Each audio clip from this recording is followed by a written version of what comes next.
sommet de Rome à Glasgow pour la suite des négociations entre les chefs d'État sur le climat. Cette fois, c'est l'ouverture de la COP26, la conférence des Nations Unies, un rendez-vous de la dernière chance pour de nombreux climatologues. Ces 7 dernières années seront probablement les plus chaudes jamais enregistrées. Les accords de Paris sur le sujet, c'était il y a déjà 6 ans. Et on s'arrête dessus un instant justement avec vous, Julien Gall. Bonjour Julien. Ces accords semblent donc difficiles à respecter.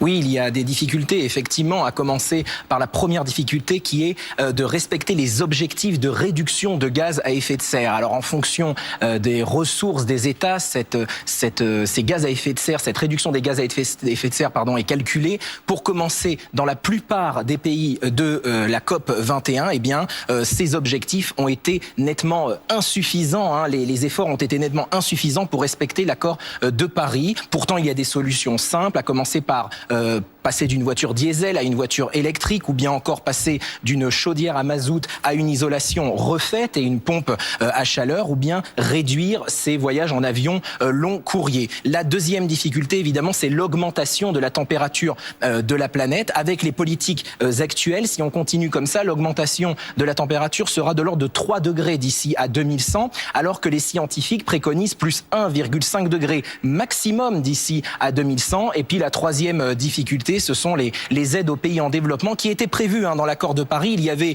un fonds qui avait été convenu pour aider les pays en développement justement à s'adapter aux impacts climatiques. Eh bien, ce fonds n'est pas encore opérationnel. Alors Julien, il y a quand même de l'espoir, non ?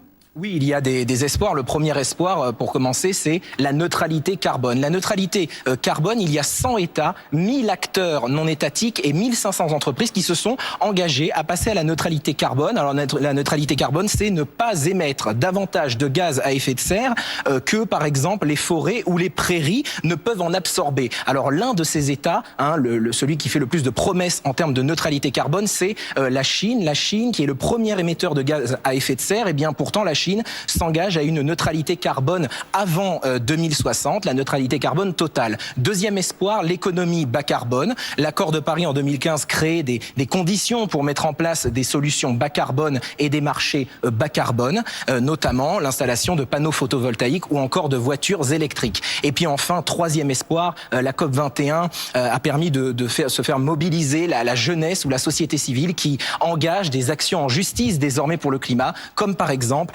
l'exemple de Greta Thunberg. Merci beaucoup Julien Gall. Justement, on va en reparler de Greta.